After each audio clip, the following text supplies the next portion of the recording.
Hello, my name is Sebastian McCain, and this is the video for the pseudocode project. Sorry for the shaky camera quality. I'm using my phone because my laptop does not have screen recording, so this is what I'm working with. So this is what I have for my pseudocode. So over here on the left, we have the matrix multiplication, and over here on the right, we have the solving linear equations using Cramer's rule. So let's start with reading through my code for the matrix multiplication. So obviously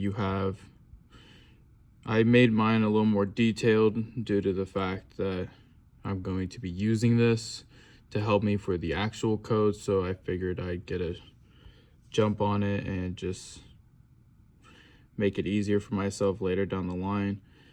But it all goes along with prompting the user, reading their input, prompting their user, reading their input for the rows and for the number of rows and columns, and then as well as entering the number for matrix B and for their rows and columns, and then as well as asking them their values for the different matrices. And then later on it goes into saying that if it's even possible, because obviously if they don't produce the same number of rows and columns, it will have to check to make sure that they have the same number of rows and columns, because if they don't, then matrix multiplication isn't possible.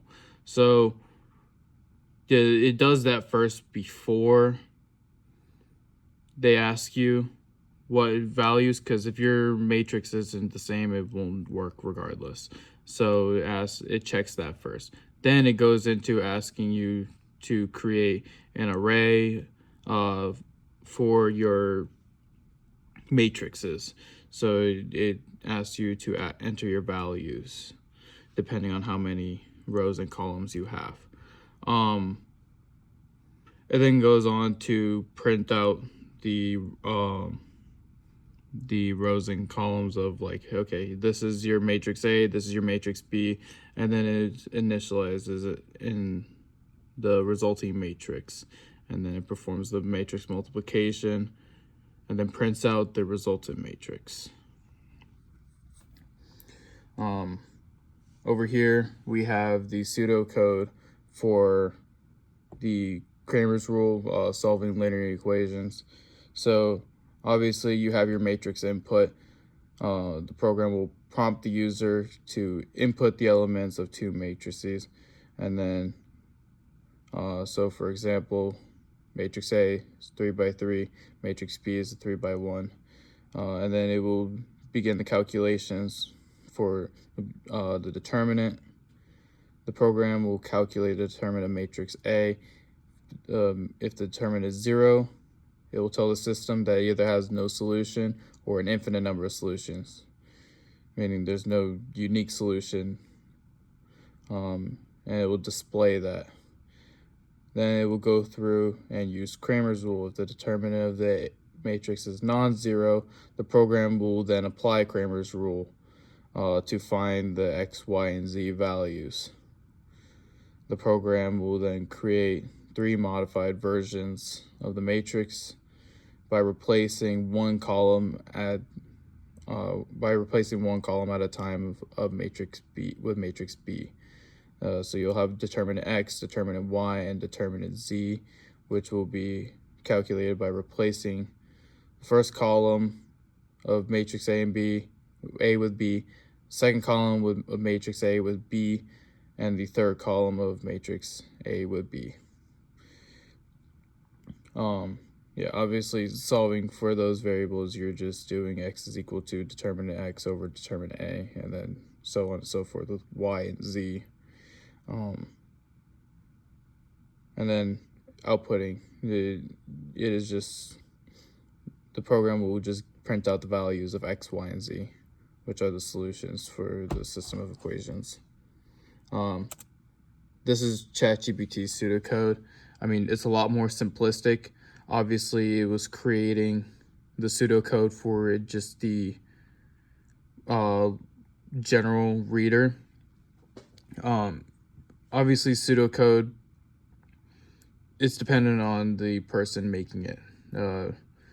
I was creating it for myself. I wasn't really concerned with someone else reading it. I could have made mine a little more user-friendly, let it more up to someone who wants to code this, leave them a little more room for imagination. But obviously ChatGPT goes along similarly with the same methods. I mean, there's only so many ways you can multiply a matrix or solve the linear equations for Cramer's rule. But it's more simplistic. They just use just normal language, prompt user input, check numbers, initialize matrix A, initialize matrix B, and then skipping forward is setting the elements, result 0, perform matrix multiplication for each row, I, J, K, so on and so forth, display it, and then end. For the most part, these are the similarities. I mean, both of them use the same methods for inputting and outputting, as well as like using different implying nested loops are going to be used within the matrix multiplication, as well as it's similar for the other one for D. It's the same thing.